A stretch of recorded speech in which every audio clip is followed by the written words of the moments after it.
Hey, y'all. Happy Sunday. Hope everybody's having a good day. Hope things are going your way and hope all is right with you and yours. This today is the live Q&A on creating the template file and then using that template file. And I've already had a few questions and comments and what have you from various sources, both in comments and in the a couple over on Facebook, and then a couple over here in the live chat. And thank you for those. Uh, Let me go over here real quick to the channel comments and let's see. There was a gentleman by the name of Joe M who wants to know, can you use the template if you also want to change the size of the project as well as the names and dates? And I did answer him in the comments, and the answer to that is yes. And that is why when you open the template file, it sends you directly into the job setup so that you can go in and change the project size. You can change the thickness of the material, change your XY datum location. You can make any changes there because the template basically has to do with the artwork itself. The template doesn't really have as much to do with the size of the piece of material you're going to be cutting. So that is the time to get in and make those changes. So yes, the template is for basically for the artwork itself. So that was the question number one that I got this morning. The Another one that I got was over on Facebook, and somebody, it was in one of the groups, and I don't remember the person's name, and I'm not here to embarrass anybody or criticize anybody, but he was of the opinion that I was overcomplicating things by using all those layers in creating the template. And that that may be true. Maybe I did overcomplicate a few things, but as I explained to him in my reply, this channel is geared toward beginners who have never done anything like this before. And maybe I didn't need to use that many layers. But if I explain to you why I'm using that many layers, it you will tend to retain the information a little bit better. And going back and using the template, it makes it that much easier. Now, when I make these videos, I slow myself down and I slow down the way I speak. So what you're seeing, today's video was 19 minutes long. What you're seeing is not really real time.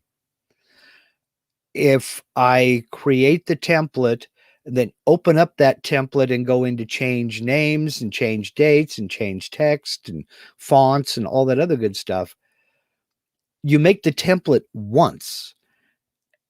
I can do that in real time. It's less than 5 minutes to go in and change names, change dates, change fonts, and even change sizes. Then, because we went through the process of associating those layers with the tool paths, I just hit recalculate and it's done.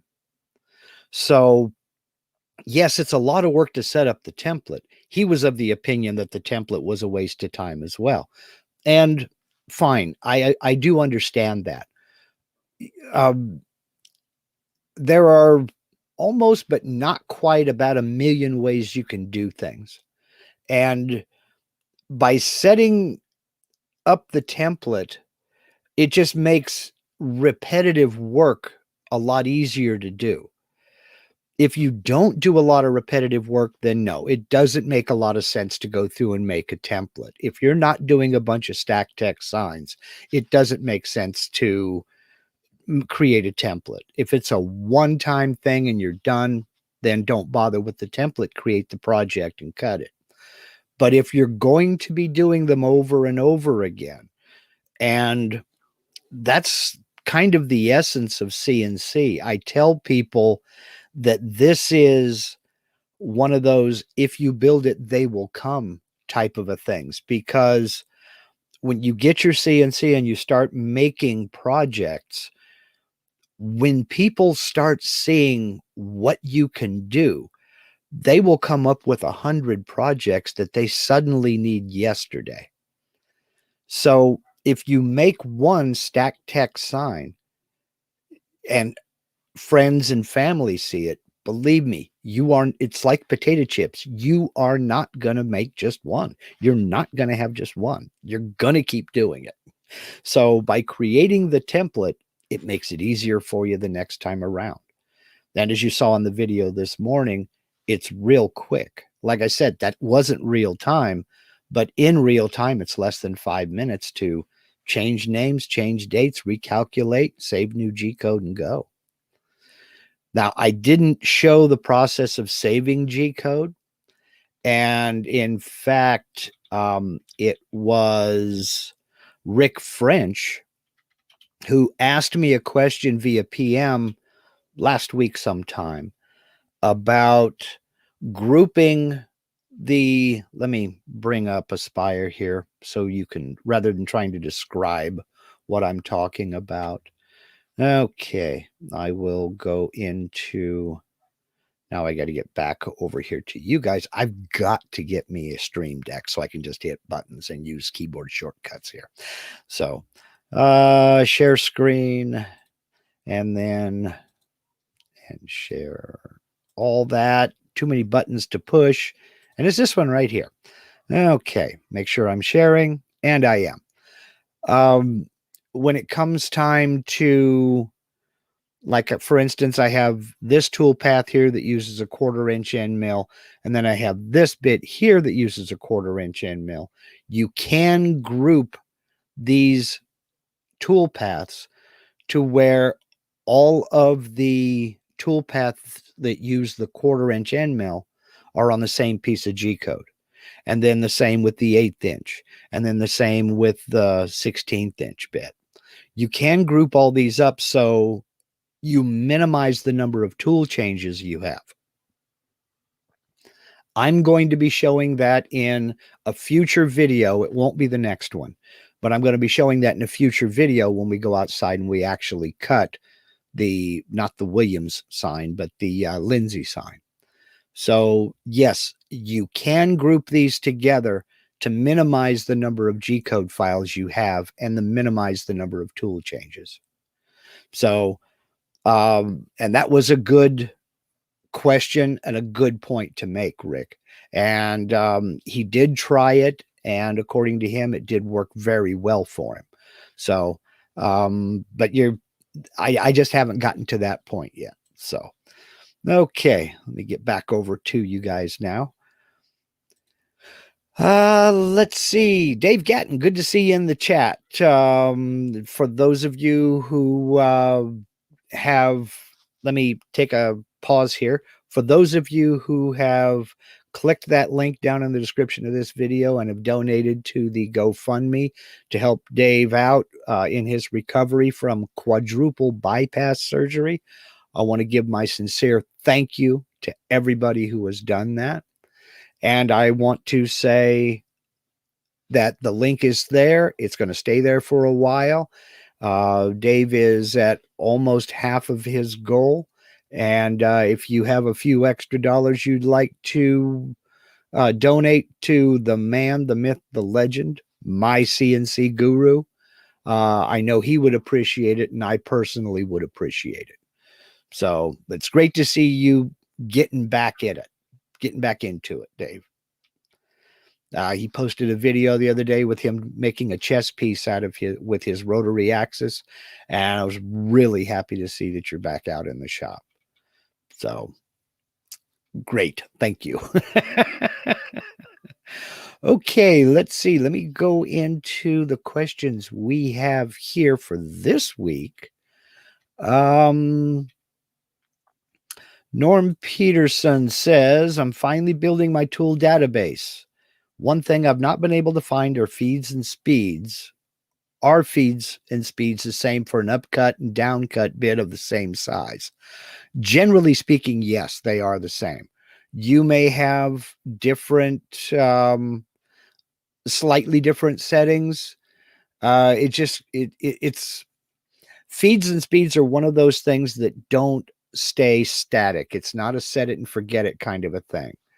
And that's one of the reasons why Vectric introduced the different categories of material in the tool database. Because, like, I have one tool database for hardwood, and then I have another category for softwood, because they are going to be different. And not all hardwoods are different. Maple machines differently than oak, even though they're both hardwoods, which machine differently from purple heart, which machines differently from mahogany. So I have to keep in mind, and this is also one of the reasons why I don't save G code. I may cut a sign in maple this week, and I have one set of feeds and speeds that I'm going to use for maple. But then next week, I may carve it out of leopard wood, and I'm going to have slightly different feeds and speeds for that because the wood density is a little bit different. So generally speaking, for an upcut bit and a downcut bit, they should be about the same, but there might be a slight difference. It's just going to depend on the finish quality that you get. Again, I tend to start on the conservative side because I can adjust my feed rate on the fly. And if I'll start out conservative and see how it's cutting and then increase the feed rate until I start to get maybe a little bit of chatter and then back it down a little bit so that I don't have that much chatter. But generally speaking, yeah, they should be the same. So let's see here. Rick French says, where do I get all the fonts that you have? Oh, you don't want all the fonts I have. My Windows is completely up to date, as is VCarve Pro, but you use fonts on these and other projects that I don't have. I did, as you can probably imagine, I did a video on that, on where I get fonts and how I preview fonts. And I need to update that video, as a matter of fact.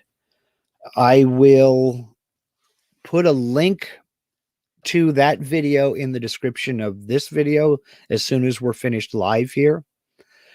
I say you don't want the fonts I have because I have too many of them. I have 1,400 fonts at last count, and it just takes so long for them to load that occasionally in a video, I will take that part where I'll click on a font, and then I have to wait while all that whole font list loads up. I will take that clip and I will time lapse it, just shorten it down so it doesn't look like it's taking 3 minutes for my fonts to load up. I get them from several places.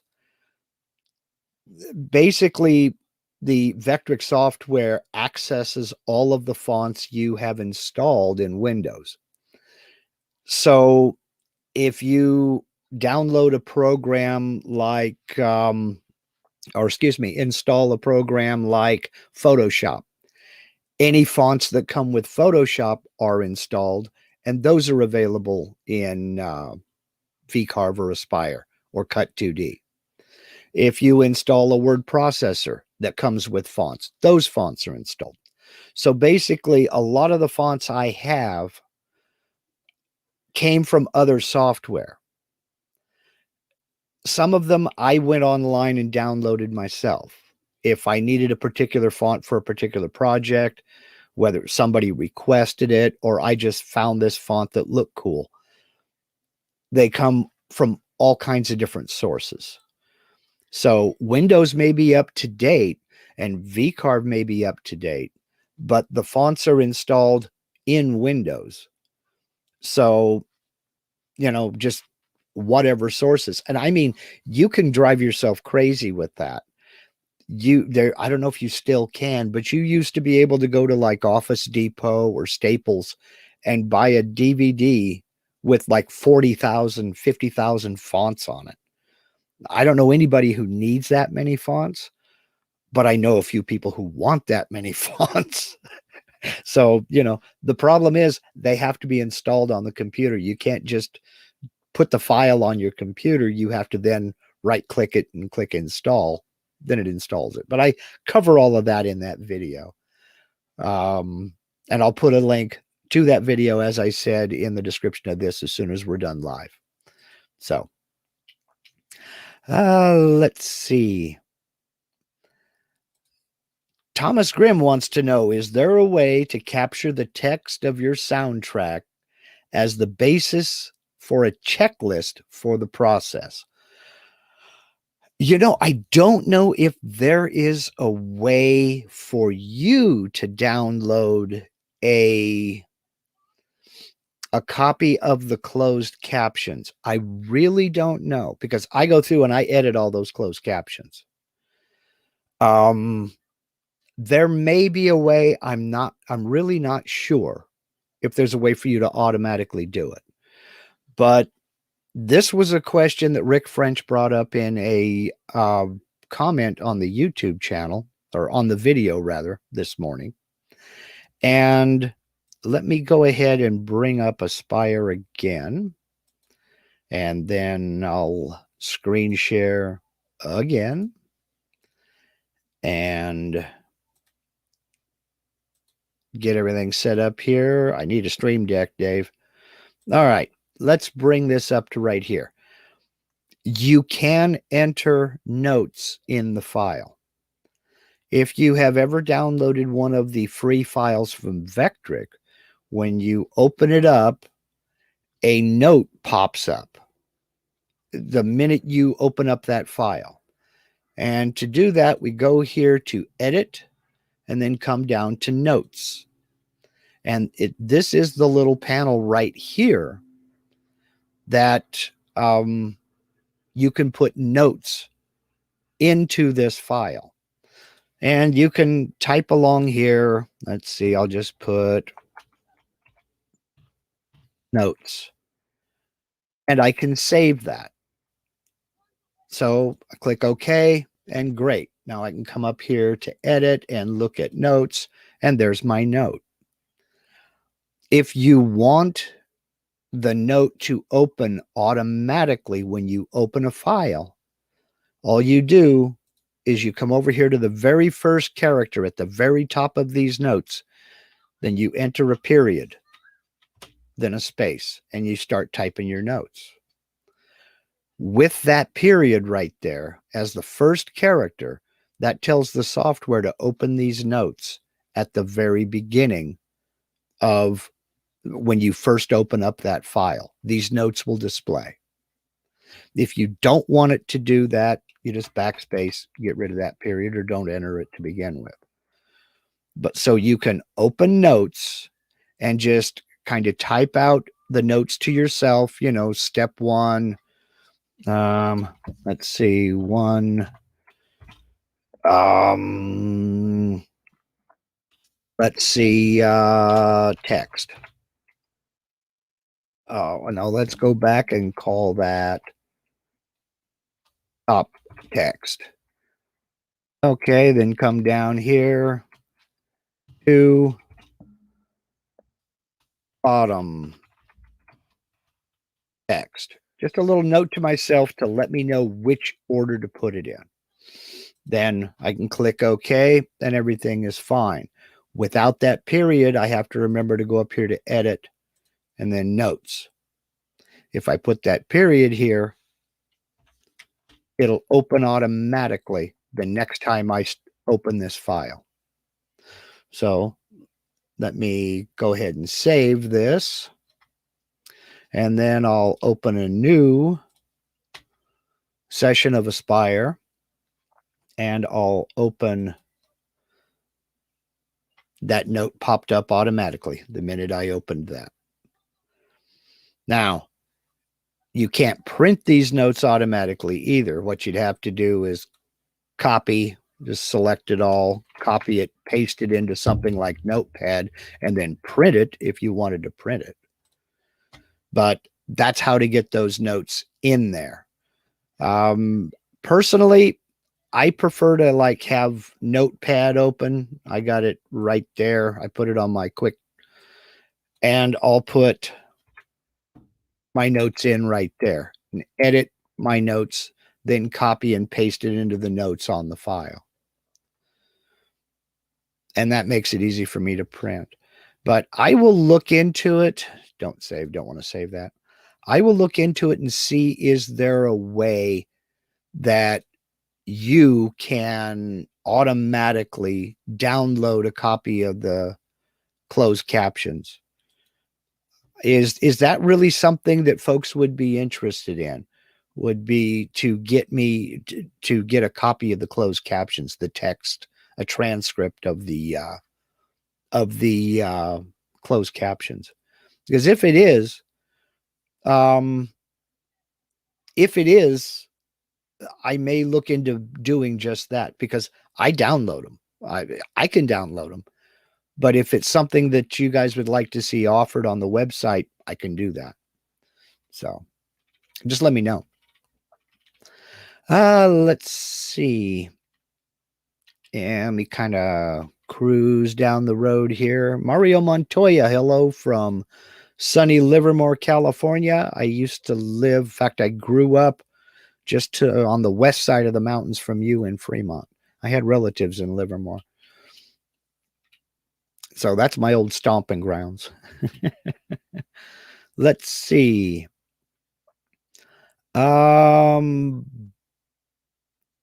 Mark John. Hi, Mark. Can I save an existing stack text? I'm assuming you mean, can you save an existing stack text project as a template? The answer is yes, you can. You can save any file as a template. The only thing is once you've created that template, you can't change the template.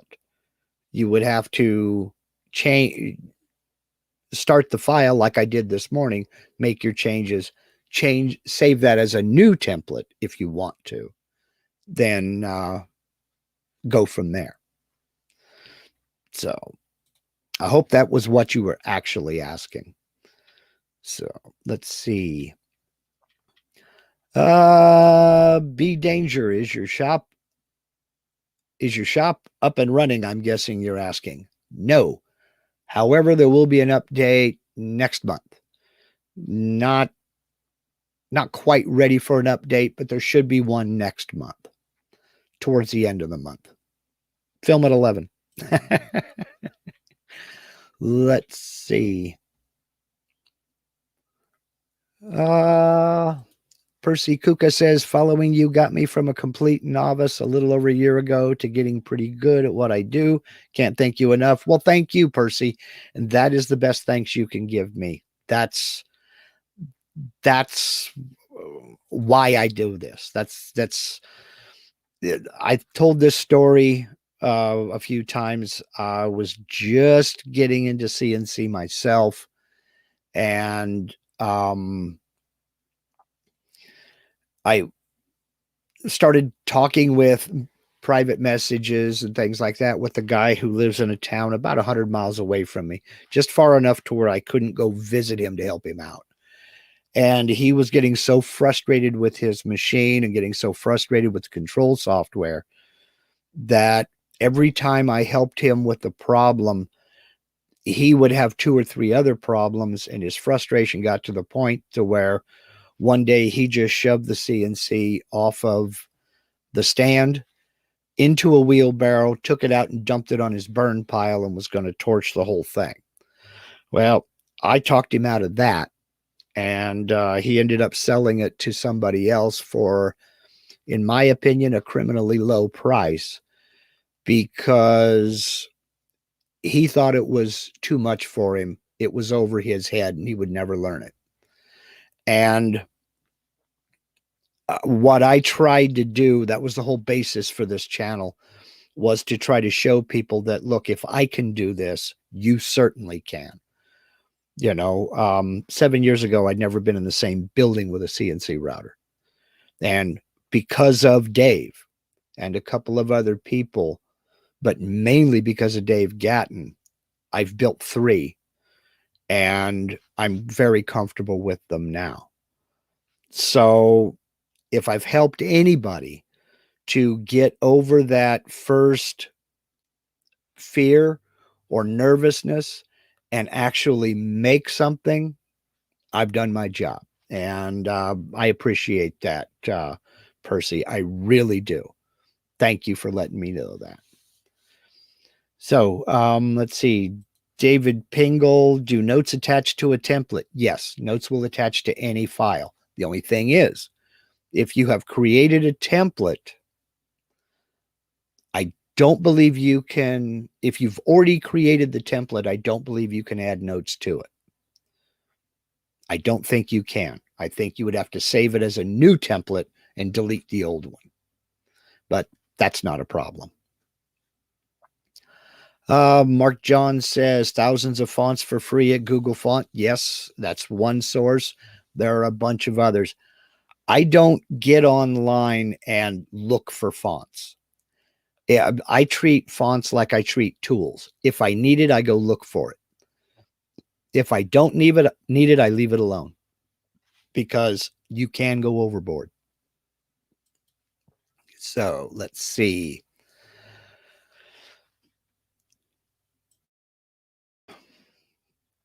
Let's see here. Lewis Danton wants to know, what is the small icon on the layers icon beside the layer title? All right, well, let's go back and we'll share again and we will find out. I love the fact that there are so many buttons to push. Okay, yeah, if you're talking about up here or over here, if you're talking about these icons, this is the layer visibility, showing you whether it's turned on or turned off. This is the layer color. We can click and select a color here if you want to keep your layers identified by different colors. And you can do that. I mean, I'll switch over to red just to make it different. And you can see the vector out here turned red. And I can do the same thing with the inner border, just so I know that those are my border vectors. Now, personally, I don't do that. I tend to leave everything the same color, but that's just my workflow. That's just my personal preference. These icons right here next to the title, the right to the left of the title, you'll notice they have, and I pointed this out in a couple of videos here, they have the little representation of a square and a circle on them. That indicates that there is data, there are vectors on that layer. If I add a new layer here, you'll notice it looks like a blank page because there is no data, there are no vectors there. So if it's a blank page, there's no layers, excuse me, there are no vectors, there is no data, no artwork, no 3D content, nothing on that layer. It's empty. If there is that representation of a circle and square, that means that there are vectors, there is data there. This icon over here, we click that, that's a submenu for working with this particular layer. You can show this, only this, all but this, and show all. You can hide, you can lock it or unlock it.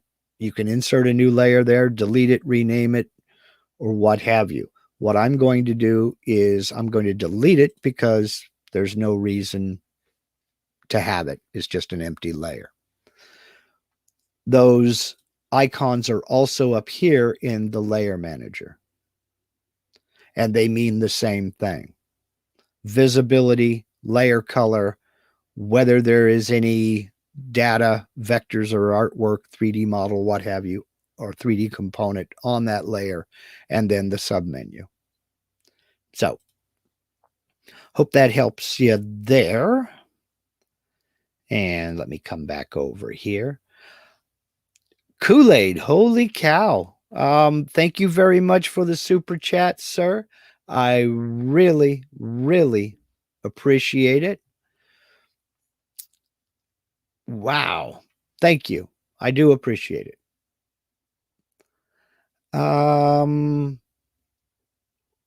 Holy cow, Michael Mazalik, you saved the day. For saving the closed captions, click on the three dots under the video and click on Open Transcript. Select all, copy, paste in a Word doc. There's your answer. Of course, you'll have to wade through my hey y'all and all that other kind of garbage, but there you go. Thank you, Michael. I really do appreciate it. Let's see. Let me go back up here and find it. Again, Kool-Aid, thank you very much for the super chat. Mr. Coffee Paul says he still can't spell pernickety. That's because you aren't trying. Persnickety. You missed an S. So let's see. James Pell, looking forward to your presentation at the Vectric Symposium. I am too. It is kind of nerve-wracking. I've got to get out on the machine and actually cut the project I'm going to present. I'm not really at liberty to say what that project is going to be, but if you are on the mailing list, the email list, and you do a little bit of detective work, you'll find out what it is. As soon as Vectric tells me I can, release or I can spill the beans and say what I'm going to presenting, I will. Just that I've been wanting to do it forever, and I'm finally getting the chance. But yeah, if you're going to the Vectric user group meeting in San Diego, we will be there, and can't wait to see you. So let's see. Let's see now here. Robert Hodge, thanks for the education. I tried the exercise and noticed on my cut there was a shadow cut on both the top text and the bottom text, even at the 80,000th cut, then the 20,000 second run. Hope that makes sense. It does make sense, Robert. Experiment. Number one, make sure that you are, I don't know how you set your Z0, but when you set your Z0, make sure that you're setting it in the same place with the tool changes, etc. And you might need to bring that down to 10,000ths, 90,000ths and 10,000ths. Also, I find slowing down the feed rate sometimes will help out a lot, because again, it's all gets into bit deflection and maybe a little bit of flex in the machine. Like I say, big industrial machines shouldn't have that kind of flex, but they still are subject to bit deflection. But home hobby machines are definitely going to have a tiny bit of flex. So you might need to reduce that a little bit, and you might need to slow it down. So let's see here. Andrew W. said, when you go over to widescreen, it goes blurry. Might be my connection. Not sure, though. Okay, then he said that was supposed to be screen share. It's possible you could click on the little gear down underneath this video panel here, down right about here somewhere, and check the resolution. This broadcasts, because YouTube is YouTube, and this broadcasts in 720p. So it's not full cookie, 1080 or 4K. So let's see.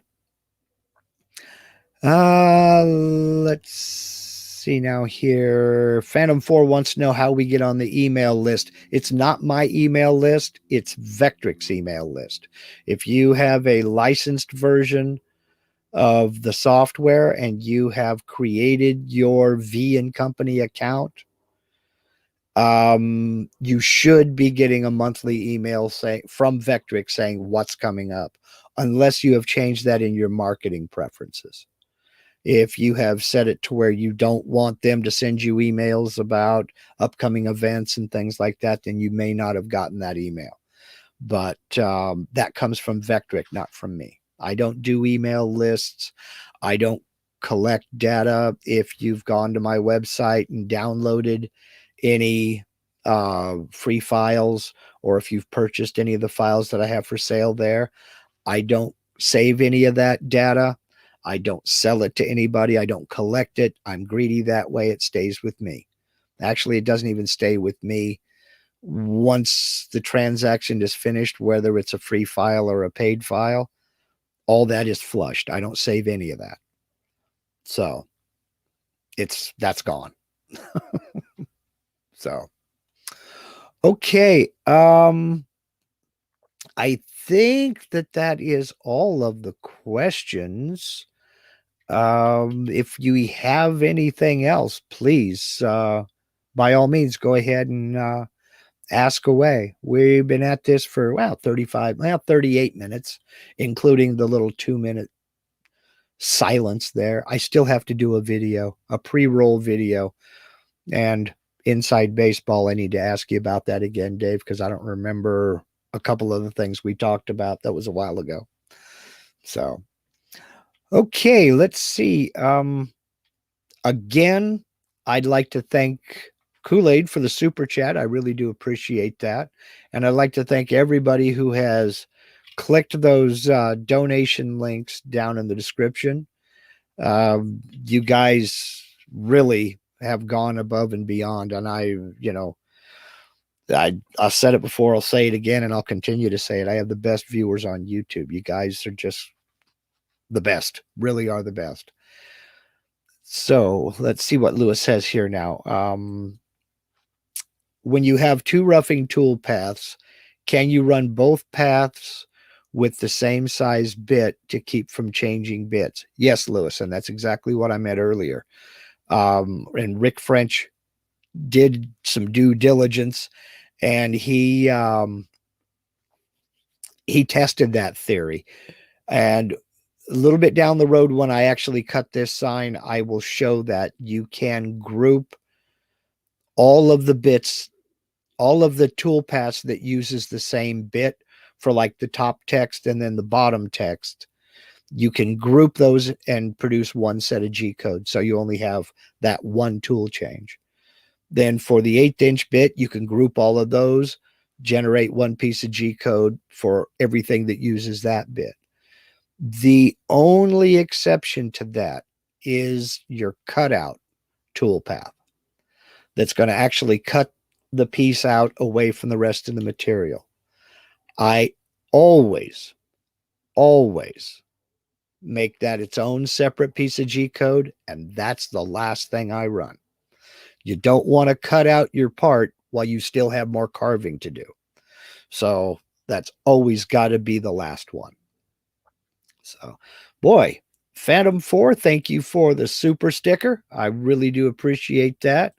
And Mr. Lewis Denton, thank you very much for the super sticker as well. You guys are awesome. You really are. Robert, that video is going to be a little bit down the road. I've got a lot going on in the background here. I don't know what the next video is going to be. I wanted to get outside and cut it, but that's not going to happen. It's just I've got too much going on at once right now. Getting prepared for the user group meeting down in San Diego being one of them. But I will give you a spoiler alert on what I've got going on in the background. And that is on July, well, in the middle of July, the contractor is coming out to do the spray foam insulation. So that'll finally be done.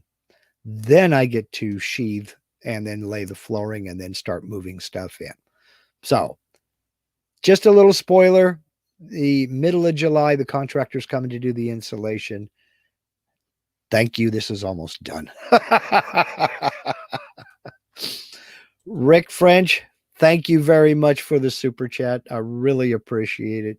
Again, you guys are the greatest. Phantom 4, do I have one-on-one sessions? Unfortunately, no. I really cannot do that. And it's just time. It really is. Now, having said that, this is a subject that I have kind of stayed away from because I don't know. I feel kind of funny asking about things like this. For about the last, I don't know if any of you know anything about the YouTube channel memberships program. If you've subscribed to some other YouTube channel and you see a little button down below the video that says join. What that is that's a channel membership program that YouTube has come out with to help content creators generate a little bit more revenue. And what it is it's kind of their version of Patreon. In fact, it's directly to compete with Patreon. And you set up tiers that folks can pay $1 a month, $2 a month, whatever a month. You set the pricing. And for the different levels, you have different perks that you can offer the viewers, the subscribers. I can't do extra videos. I just do not have time. But one thing I do have time for is live streams. Would anybody be interested in, and again, this is a recurring payment type of a thing, I'm thinking a $3 a month thing. I'm cheap that way. A $3 a month thing, there would be an extra weekly live stream where maybe we could have some crowd participation in that I could get people in and we could work on, not quite one-on-one, but through this software that I'm using, this StreamYard, I can have 10 people online here with me. Well, excuse me, 9 people online here with me on the screen. It would only be offered to the folks who are members. But the problem with it is, and this is why I've resisted, I can only have 10 people with me. Now, anybody else who is member, so if, let's say there are 30 members for the sake of argument, I could have 10 of them on screen with me, or 9 of them on screen with me, but the other 20 could still watch. They just wouldn't be able to get on the private video with me here. It's kind of hard to explain, but would there be any interest in that? And again, the live stream that we create would not go out to the general public. It would just be other members who could watch it, and other members could come in and be a part of it.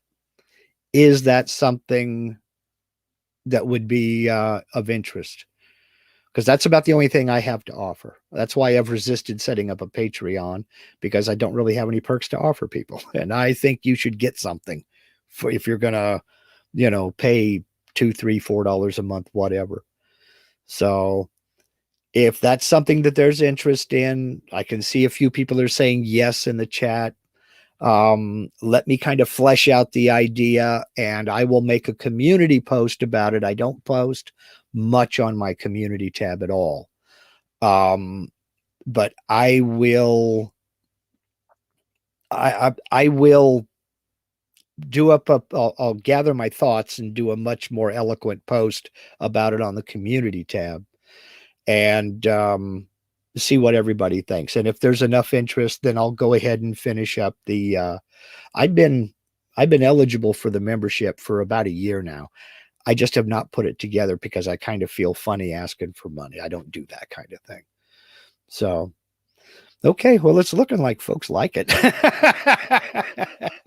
Well, okay, Michael, we're getting something already. Paying for more makes sense. I don't look at this really as a business. I have fun. I do this because I enjoy it. And I'm here to tell you, if it ever stops being fun, I'll probably find a way to back out and quit. But I do this for the fun of it.